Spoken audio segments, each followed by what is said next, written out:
तो एक भाई ने मुझे फोन किया कि गुरुदेव आप ये बताइए कि आत्मा अलग है और परमात्मा अलग है। तो प्रेमी शब्दों में एक बात देखो समझना है। पहले मैं आपको ये कहता हूं कि पहले आप ध्यान से सत्संग को सुने, सत्संग को जाने कि सत्संग है क्या। जब तक हम विचारशील होकर के, विवेकशील होकर के, शांत मन से सत्य को नहीं जानेंगे, उसका संग नहीं करेंगे, तब तक हम सत्संग नहीं पाएंगे। इसलिए जाने, आज तक हमको बताया गया है कि आत्मा और परमात्मा दो चीज है। आत्मा और परमात्मा दो चीज नहीं है। क्यों नहीं है? अगर कोई परमात्मा है तो उसका खंडन नहीं हो सकता, उसके टुकड़े नहीं हो सकते, वो विभाजित नहीं हो सकता। परमात्मा और आत्मा दो चीज नहीं है। जैसे अभी उजाला हो रहा, प्रकाश हो रहा है, तो ये प्रकाश और सूरज दो चीज नहीं है क्या? उसी किरण, उसकी किरण आ रही है ना, यहाँ धरा पर आ रही है तो प्रकाश हो रहा है, और यही शाम को सिमट करके उसी में समाहित हो जाएगी। ऐसे ही ये आत्मा इधर आ गई और इस संसार में लग गई, तो ये क्या कहलाए? जीव कहलाए, अंश वही है, और इसको सिमट के वही जाना है, इसीलिए बेचैन है। आत्मा को जानना ही परमात्मा को जानना है। जिसने आत्मा का मंथन कर लिया, आत्मा को जान लिया, उसने परमात्मा को जान लिया। परमात्मा क्या है? यही आत्मा है, लेकिन उसके आगे परम लगा है। वो भी आत्मा है और ये भी आत्मा है, दोनों आत्माएं हैं भाई। जैसे ये बरसात होती है, ये क्या है? ये भी समुद्र का ही अंश है। समुद्र में पानी तो होता है, और वो समुद्र का पानी वाष्प बन के उड़ता है, वाष्प बन के ऊपर जाता है, ठंडा होकर बरसता है। आप कहें कि जो बरसने वाला पानी है वो अलग है और समुद्र का पानी है वो अलग है, तो अलग नहीं है। लेकिन वो जब उठा वाष्प बन के तो वाष्प कहलाया, ठंडा हुआ जमीन पे गिरा बूंदे कहलाई, फिर तालाब में गया तो तालाब का पानी कहलाया, और नदी में गया तो नदी का पानी कहलाया। वो रिश्ते रिश्ते समुद्र में चला गया, तो उस बूंद में और समुद्र में फिर कोई फर्क नहीं है। फर्क हमने करा। कबीर साहब कहते हैं, कबीरा कुआं एक है पानी भरे अनेक। कबीरा कुआं एक है पानी भरे अनेक, भाड़े में ही भेद है पानी सब में एक। ये कुआं अब तो नहीं होता, पहले जमाने में एक ही कुआं होता था, पूरे गांव के लोग उससे पानी भरते थे। कोई बाल्टी में पानी ले गया तो बाल्टी का आकार हो गया, किसी ने जग में पानी लिया तो जग का आकार हो गया। जिसके पास जैसा बर्तन था वैसे बर्तन में उस कुएं का पानी भरा तो उस आकार का हो गया। क्या कुएं के पानी में भेद हो गया क्या? पानी तो सब में एक ही है, लेकिन बर्तन का आकार अलग अलग हो गया। ऐसे ही ये आत्मा जिस जिस बर्तन में गई उसका आकार हो गई। चींटी में गई तो चींटी का आकार है, घोड़े में गई घोड़े का आकार है। यानी कि ये जो सूरत है, ये आत्मा है, जिस शरीर में प्रवेश कर गई उसमें समाहित हो गई, वो शरीर चलते फिरने लायक हो गया, उसी का रूप हो गई। इसलिए कबीर साहब कहते हैं कि कबीरा कुआं एक है, पानी भरे अनेक। अनेक लोग पानी भरते, भाड़े में ही भेद है, बर्तनों में भेद है, लेकिन पानी सब में एक ही है। तो इसलिए आत्मा एक ही है, आत्मा और परमात्मा एक ही है, लेकिन भाव क्या है, फर्क क्या है कि इस आत्मा के आगे परम शक्ति हट गई। इसके आगे क्या हुई? परम शक्ति हट गई, परम तत्व हट गया। और जिस दिन ये परम हो जाएगी उस दिन ये परमात्मा हो जाएगी। है तो आत्मा ही, लेकिन अब हमने अनेक प्रकार से इसी बात को समझने के लिए पूरी दुनिया को छान डाला, और पूरी दुनिया भी इतनी ही बात को समझाने के लिए अनेक प्रकार से हमको गुमराह कर दिया। कोई तीर्थ में घुमा रहा है, कोई व्रतों में घुमा रहा है, और न जाने कितने लंबे लंबे चौड़े चौड़े मंत्रों को दिया जा रहा है। प्रेमी सज्जनों, इन मंत्रों में वो परमात्मा निहित नहीं है। वो परमात्मा कहाँ निहित है? वो परमात्मा शब्द है। वो है तो सब जगह है, अगर नहीं है तो फिर कहीं नहीं है। समझ रहे? इस बात को समझे। जिस दिन आप इस बात को समझ जाएंगे फिर समझना कुछ नहीं रहेगा। ये तत्व परमात्मा, जैसे ये शरीर है हमारा, ये शरीर 5 तत्वों से बना है। कितने तत्वों से बना है? 5 तत्वों के। और प्रत्येक तत्व के 5 गुण हैं, जिनको प्रकृति कहा। 5 तत्व हैं। इन 5 तत्वों के अपने अपने स्वभाव है, अपने अपने गुण है। तो 25 हो गए। 25 इनको प्रकृति कहा। और 3 गुण है। 5 तत्व, 25 प्रकृति और 3 गुण। इनसे ये तत्व बने हैं। ये तत्व इस संसार के हैं, लेकिन वो जो परमात्मा है वो निहित तत्व है। तो इस तत्व में वो कैसे मिल जाएगा? नहीं मिलेगा ना। तो उसको कैसे प्राप्त करना पड़ेगा? ये युक्ति सद्गुरु बताते हैं। वो कहते हैं भाई इन मंत्रों को छोड़ना पड़ेगा और क्या करना पड़ेगा? तुमको भी निहित तत्व होना पड़ेगा। कबीर साहब कहते हैं कि शब्द शब्द सब कोई कहे वो तो शब्द विधे, और जिभ्या पर आए नहीं निरख परख कर ले। शब्द शब्द सब कोई कहे, यानी कि संसार में कहते शब्द गुरु को पाना है। भाई शब्द ही गुरु है, और ये हम जो बोल रहे हैं ये भी तो शब्द ही है। ये जो आवाज आ रही है बाहर की, ये भी तो शब्द ही है। तो फिर वो कौन सा शब्द है? किस शब्द के लिए कहा? उस परमात्मा के लिए कहा कि वो परमात्मा शब्द स्वरूप है। अब वो शब्द स्वरूप है तो कैसे प्राप्त होगा? शब्द में ही तो प्राप्त होगा। तो वो शब्द को प्राप्त करने की कौन सी युक्ति होगी, ये हमको समझना है। तो इसे तत्व में, अब कई लोग कहते हैं कि भाई शरीर में भी हमें शब्द सुनाई देता है, कहते हैं ना। आप लोग भी भ्रमित न होना, देखो भेद अभी खोला जाएगा। हमें जो अनहद नाद सुनाई देती है, जो प्रकाश दिखाई देता है, वो भी सत्य नहीं है। अगर कोई व्यक्ति ये मान रहा हो कि मैं तो खूब प्रकाश देख रहा हूँ, खूब आवाज आ रही है मुझे, माफ करना प्रेमी सज्जनों, ये भी सत्य नहीं है। अगर प्रकाश आ रहा है तो कभी कभी आपने देखा होगा पीला प्रकाश आता है, कभी कभी नीला प्रकाश आता है, और कभी कभी प्रकाश तेज हो जाता है, कभी कम हो जाता है। जिसने अनुभव किया होगा उसको पता होगा। तो परमात्मा तो एक रस है, वो घटता बढ़ता कहाँ? अगर घट बढ़ रहा है तो उसका मतलब वो परमात्मा नहीं है। आवाज भी नाद सुनाई देती है, सभी को सुनाई देती है, बस थोड़ा सा चिंतन करना पड़ता है। उसमें जो आवाज आती है, जो नाद आती है, वो भी सत्य नहीं है, वो भी एक दिन खत्म हो जाएगी। कहा कि जाप मरे अचपा मरे, अनहद भी मर जाए, और सुरति समानी शब्द में ताको काल न खाए। कबीर साहब ने लिखा कि जाप मरे, जो लोग बड़े बड़े मंत्रों का जाप करवा रहे हैं, ये भी खत्म हो जाएगा। यानी मुंह से बोल करके आपने देखा होगा ना, बहुत सारे लोग बहुत सारे मंत्रों का जाप करते हैं। कोई हरियम क्रियम का जाप कर रहा है, कोई ओम नमो शिवाय का जाप कर रहा है, कोई राम राम का जाप कर रहा है। तो ये भी खत्म हो जाएगा। क्यों? क्योंकि ये जाप तो हम जप रहे हैं ना, अक्षरों से बना हुआ है। जाप मरे अचपा मरे।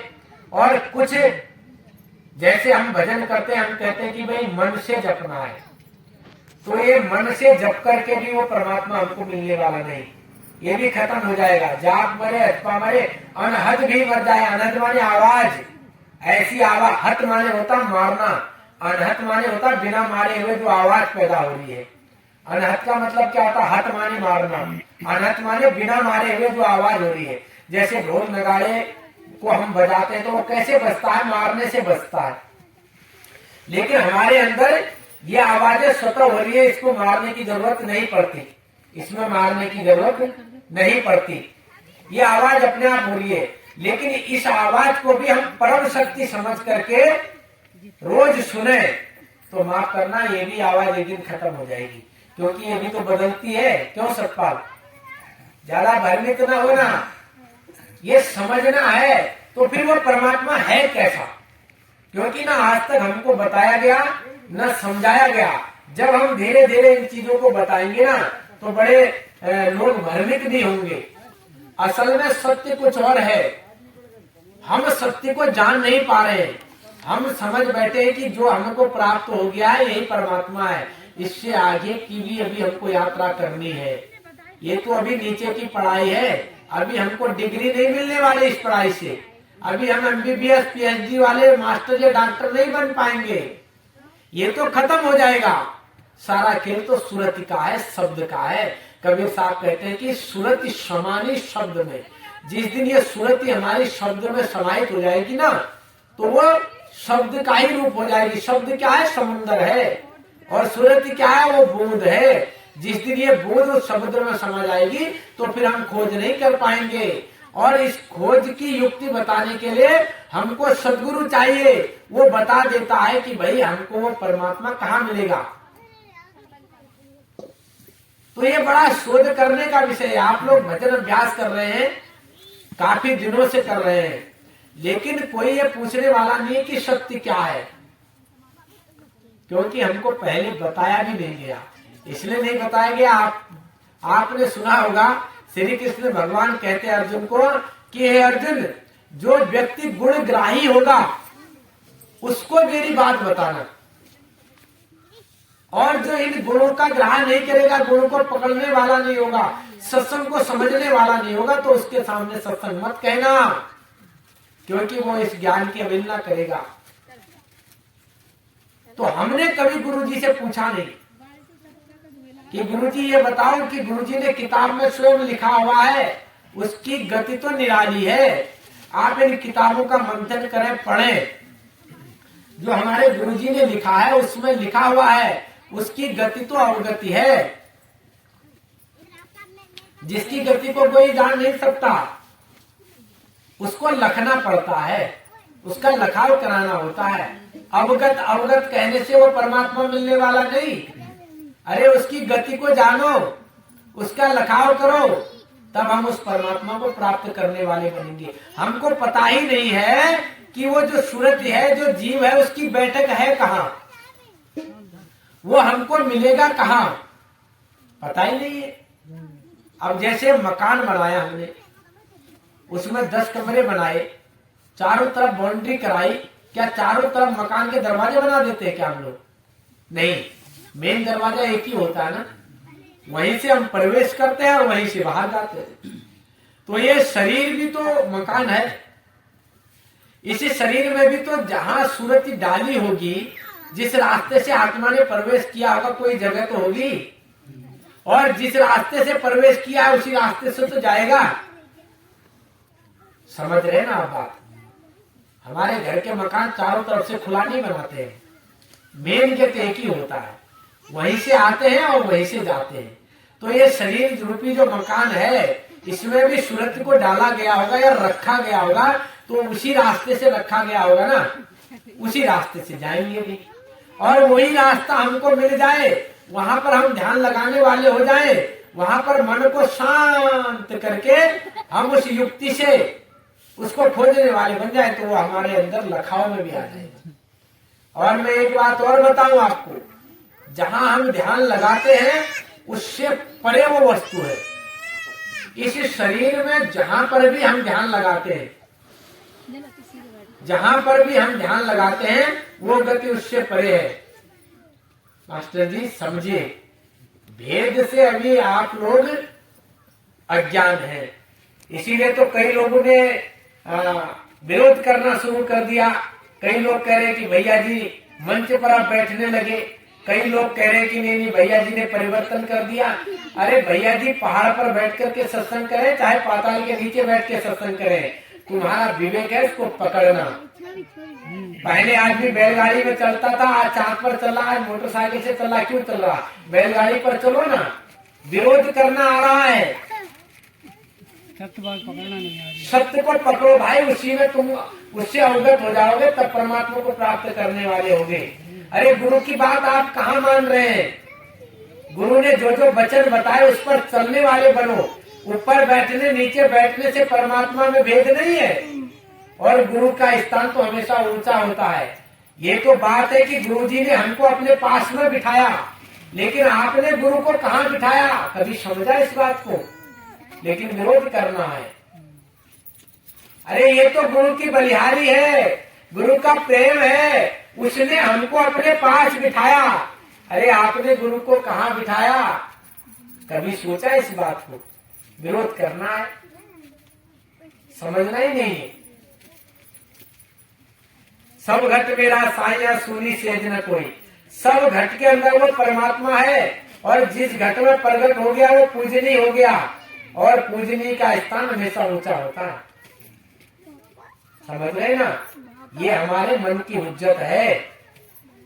मन को मार ले बस हो गया भजन, आदत बुरी संभाल ले बस हो गया भजन, है ना? परमात्मा को प्राप्त करने के लिए बड़ा सहज होना पड़ता है। तो मैं आपको बता रहा हूं कि आज हम खोज रहे हैं, आज हम बता रहे हैं कि परमात्मा जिस विधि को हम कर रहे हैं ना, उस विधि से भी तत्काल दर्शन उसके होने वाले नहीं है।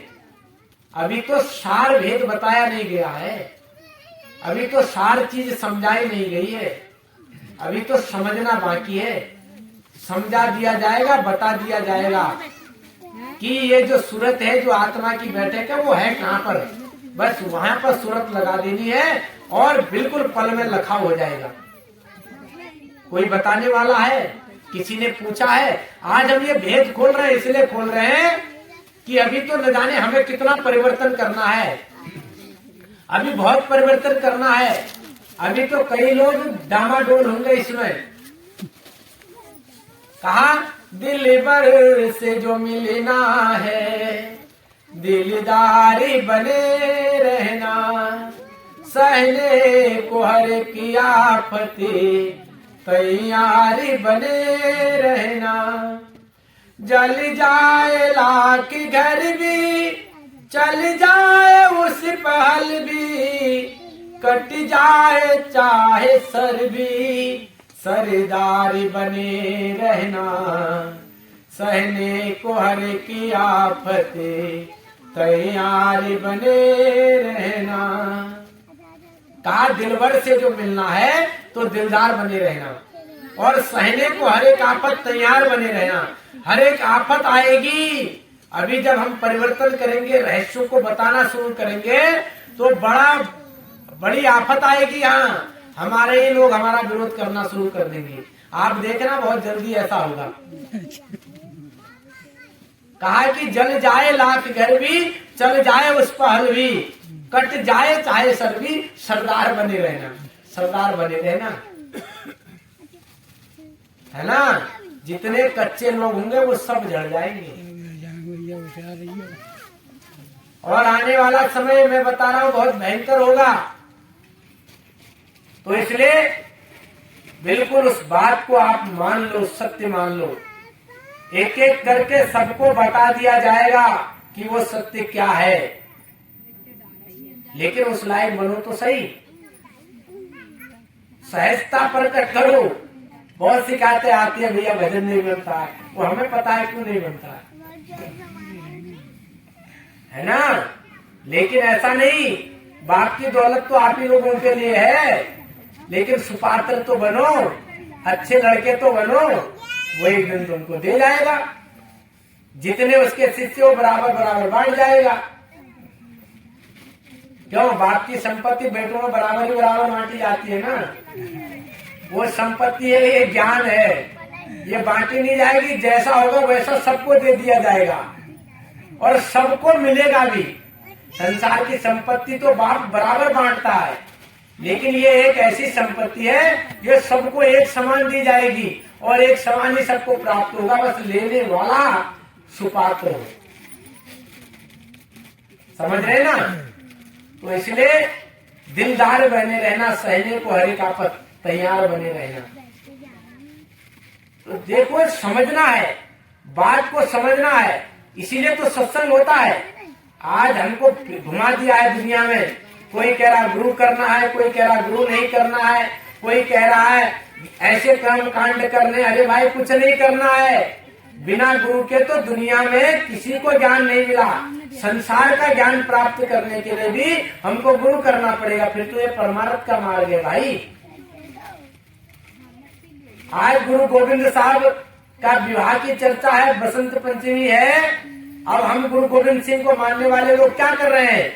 किताब को गुरु मान ले रहे हैं, किताब को पढ़ रहे हैं। अरे भाई हमारे हिंदू लोग भी रामायण की किताब पढ़ रहे हैं, गीता की।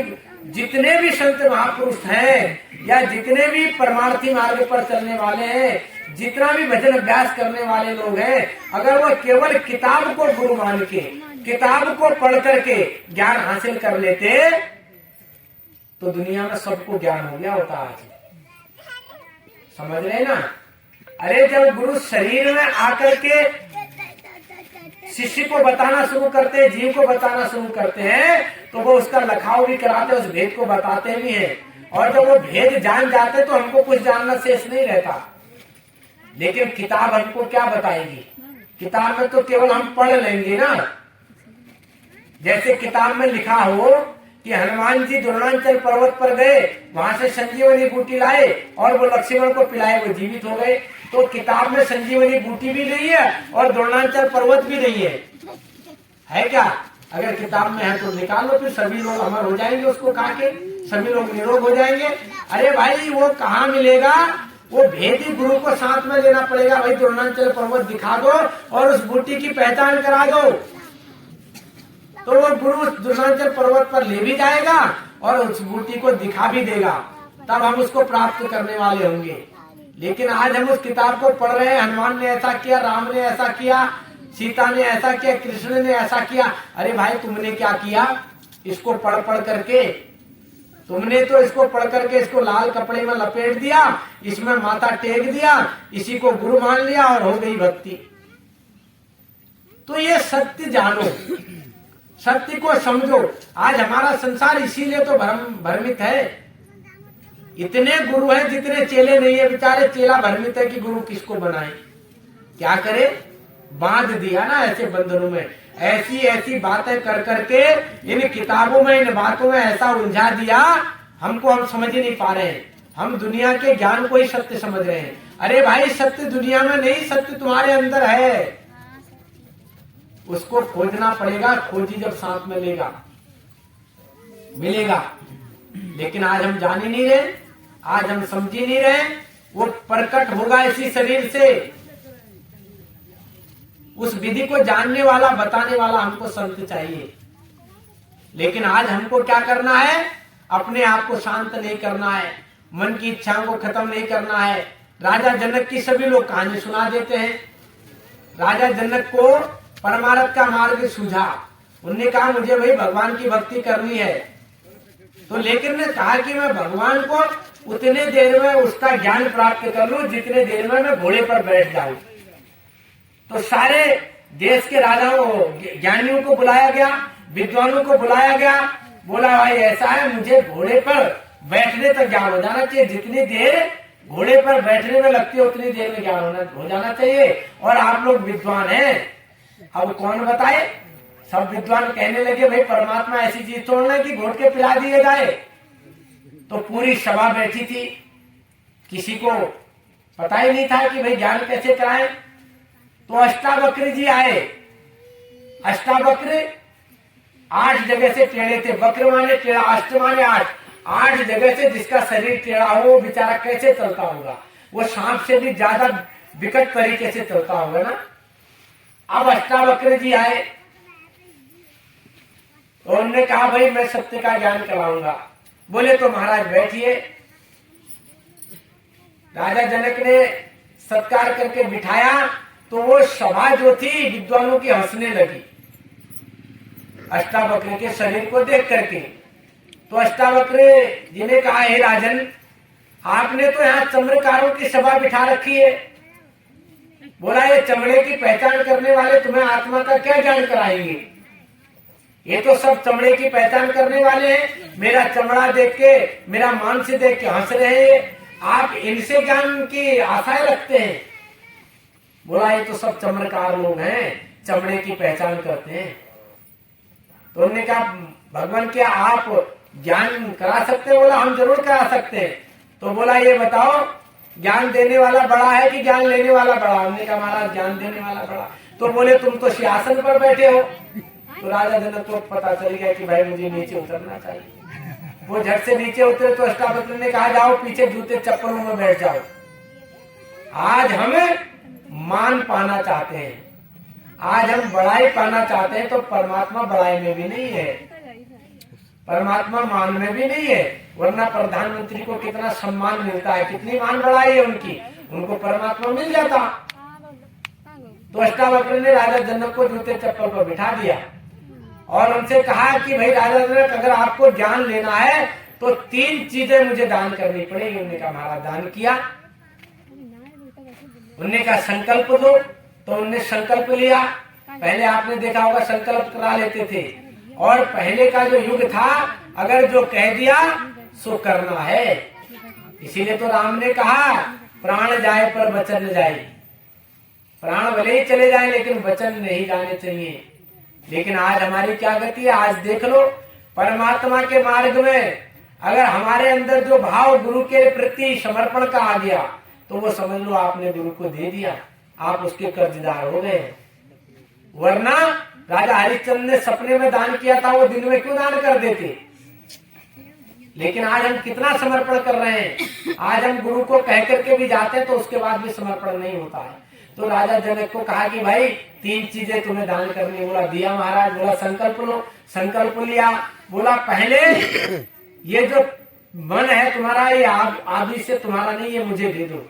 बोला दिया। मन दिया। बोला ये धन दौलत ये सब मेरी है। बोला दिया। मन दिया, धन दिया। बोला ये तन भी मेरा है। बोला दिया। बोले आप भजन पर बैठो। भजन पर बिठाया तो मन सोच रहा है कि मेरे जूते चप्पल में बिठा दिया, इतना बड़ा राज होकर के। बोला ये राजा जनक क्या सोच रहा है? ये मन तो मुझे दे चुका है, तू कहा क्या सोच रहा है? उन्हें झट से होश आया, बोट पे सीधे हो गए। बोले महाराज गलती हो गई, अब बिल्कुल सोचना बंद। उनने थोड़ी देर में ख्याल आया। बोला यार कहाँ राजा था, देखो राजसी कपड़े। अरे बोला ये तन के बारे में मत सोच, ये तन तेरा है ही नहीं, ये मुझे दे दिया। बोला ये तन भी तेरा नहीं, मन भी तेरा नहीं, ये कोठे बंगले गाड़ ये गाड़ियां जो है, कार जो है, ये भी तेरा नहीं है, इसको इसकी तरफ भी मत ले जाए, दौलत भी मेरी है। अब राजा जनक खा ली। अब हो गया भिखारी, तो हमको भिखारी बनना। जैसे वो भिखारी हो गया, जैसे राजा जनक ने बिल्कुल टिकाव हो गया, मन भी दे दिया, धन भी दे दिया, तन भी दे दिया, तो क्या बचा? शून्य हो गया वो। तो उसको परमात्मा का दीदार हो गया। तो राजा जनक से पूछा भाई हासिल हुआ? उन्होंने कहा महाराज हाँ हासिल हो गया। तब राजा जनक को उतनी ही देर में अष्टावक्र ने ज्ञान दे दिया। तो लेकिन आज हम ज्ञान तो प्राप्त करना चाहते हैं लेकिन अहंकार छोड़ना ही नहीं चाहते। अरे गुरु क्या कर रहा है तुम्हें पता है क्या? गुरु ने जो कहा है उसको करते जाओ, और जो गुरु कर रहा है उसको कभी मत करो, लेकिन गुरु की पहचान जरूर करो। अगर गुरु आपको तंत्र मंत्र में, संसार की क्रम वासनाओं में खूब धन दौलत की आपसे मांग कर रहा है तो ये समझ लो कहीं न कहीं हम भ्रमित हैं। अरे भाई मंत्रों में परमात्मा नहीं, धन दौलत में परमात्मा नहीं, वो तो आपकी मोहब्बत है, आपका प्यार है कि आप कैसे गुरु को अपनी ओर आकर्षित कर लें। और जिसने ऐसा नहीं करा, माफ करना, वो परमात्मा को प्राप्त नहीं कर सकता। इसलिए समर्पण का भाव रखो, त्याग का भाव रखो, मन बुद्धि को परे रखो। इस बुद्धि से वो परमात्मा मिलने वाला नहीं। अगर बुद्धि के बल पर परमात्मा को हासिल किया जाता तो आज वैज्ञानिक ने हवाई जहाज उड़ा दिए, इन नसों को चीर करके प्लास्टिक की नस डाल करके भी शरीर को चला दे रहा है। हड्डियां टूट जा रही है तो नट बोल्ट कस करके भी रॉड डाल के चला दे रहा है ना। कितना बड़ा प्रयोग है इस बुद्धि का। क्यों? अगर बुद्धि के बल से परमात्मा मिल जाता, ये देखो हवाई जहाज उड़ रहा है ना, क्या के बल पर उड़ रहा है?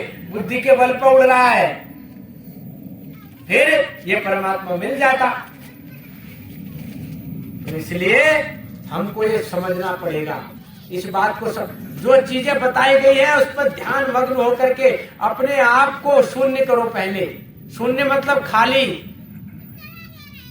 है ना, बिल्कुल एकदम खाली करो। हम भजन पर जब बैठते हैं तो हमारा मन चारों तरफ घूमने लगता है। इतनी पुरानी पुरानी बात याद आती है हमको कि जो हमने कभी सोचा ही नहीं था।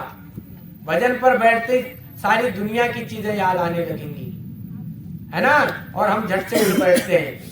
एक व्यक्ति भजन पर बैठा, उसकी कुल्हाड़ी खोई हुई थी, और जैसे भजन पर बैठा उसको ध्यान आया कि रामलाल की यहाँ मेरी कुल्हाड़ी दे रखी है मैंने। वो भजन करना छोड़ा, बोला कल फिर भूल जाऊंगा, पहले कुल्हाड़ी लेकर के आओ। वो उसने भजन छोड़ दिया, कुल्हाड़ी लेने गया, वहां उसके साथ बैठ गया, गपशप में समय बिता दिया, फिर भूल गया भजन करना। तो ऐसा है ये मन ही काल है, चंचल है ना, ये काल हमको घेरे रहता है। कहा ये मन बड़ा चंचल है, चिंतन में नहीं लगता, जितना इसे समझाए उतना ही मचल जाए। दाता तेरे सुमिरन का वरदान जो मिल जाए, मुरझाई कली दिल की एक बार जो खिल जाए। दाता तेरे सुमिरन का, कहा कि हे भगवान, हे दाता, तुम्हारे सुमिरन का हमको अगर वरदान मिल जाता, ऐसा दान जो सबसे श्रेष्ठ है। वर माने श्रेष्ठ, वर माने क्या होता? श्रेष्ठ। दान में, यानी कि दाता तेरे सुमिरन का, उस परमात्मा से जीव करा अगर तुम्हारे सुमिरन करने का, तुम्हारी याद का अगर वो दान मिल जाता, वो भेद हमको पता हो जाता, मिल जाता, तो ये जो कली है दिल की, इस आत्मा की, सूरत की, वो एक बार जरूर खिल जाती, है ना। तो हमको क्या करना पड़ेगा प्रेमी सज्जनों?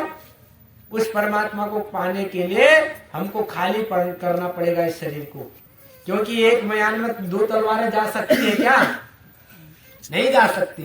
तो ये कैसा म्यान है? इसमें संसार की सारी चीजें हमने रखी हुई है, दुनिया भर की चीजें इसमें रखी हुई है, तो इसमें परमात्मा समाहित नहीं होगा। तो इसलिए इसको खाली करना पड़ेगा। अगर कोई बर्तन किसी चीज से भरा है, उसमें हम दोबारा कोई वस्तु डालना चाहे तो पहले वाले को खाली करना पड़ेगा, तब दूसरे वाले को भरना पड़ेगा। अगर पहला ही खाली नहीं हुआ तो दूसरा भरेगा कहां से? भर जाएगा क्या? नहीं भरेगा। इसलिए पहले खाली करो, फिर दूसरे को भरो।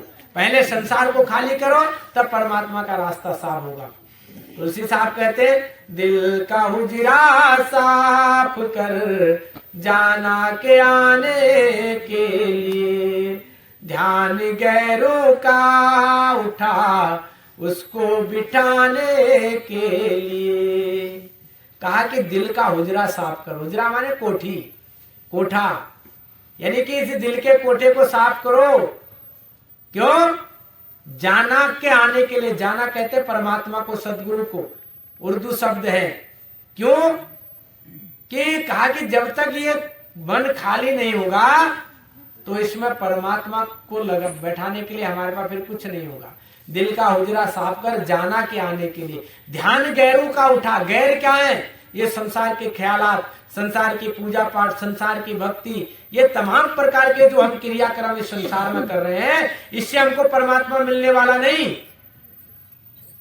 ये संसार में फंसाने के लिए, संसार के कुछ क्षण के सुख को प्राप्त करने के लिए ये सब चीजें हमें दी गई हैं, और हम समझ रहे हैं इसी में परमात्मा है। इसमें परमात्मा नहीं है। इस संसार की भक्ति करने से हो सकता है हमको किसी फल की प्राप्ति हो जाए,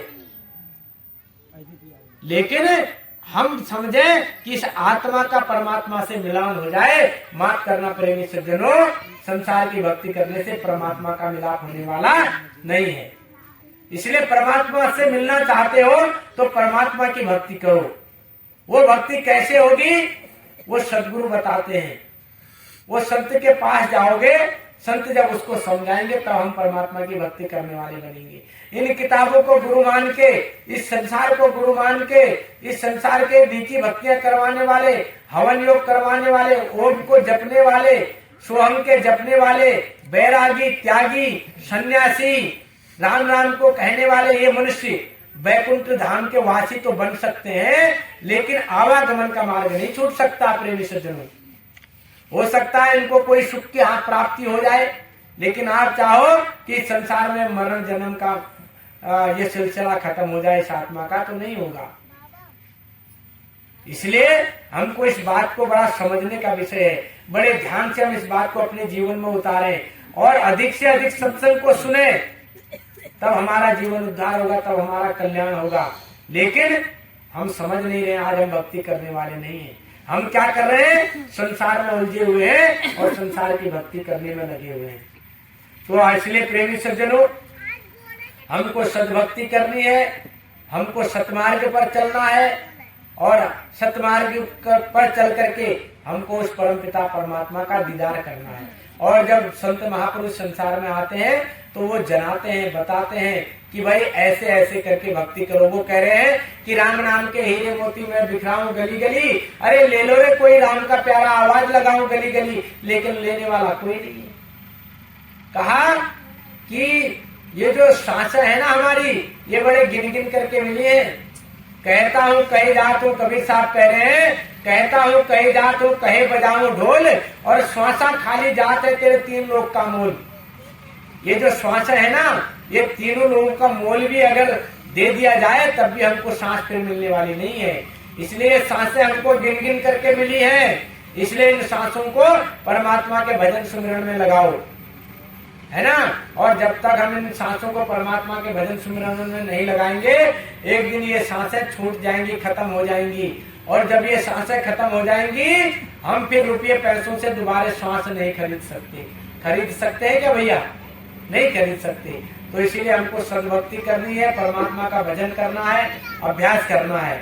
इन्हीं शब्दों के साथ आप सभी लोगों को ढेर सारी शुभकामनाएं हैं, दुआएं हैं, और आप लोग सद्भक्ति को करें, सत्संग को जाने कि सत्संग क्या है ना।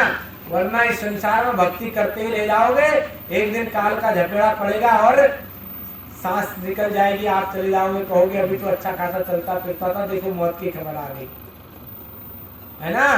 तो इसलिए भाई कहा कि मौत से डरो दिन रात। क्यों कहा मौत से डरो दिन रात? क्योंकि मौत को याद करेंगे, डरते रहेंगे, तो हम उस परमात्मा को याद करेंगे। तो इन्हीं शब्दों के साथ सबके लिए दुआ आशीर्वाद है। और अगले महीने फिर हर महीने यहाँ सत्संग हुआ करेगा।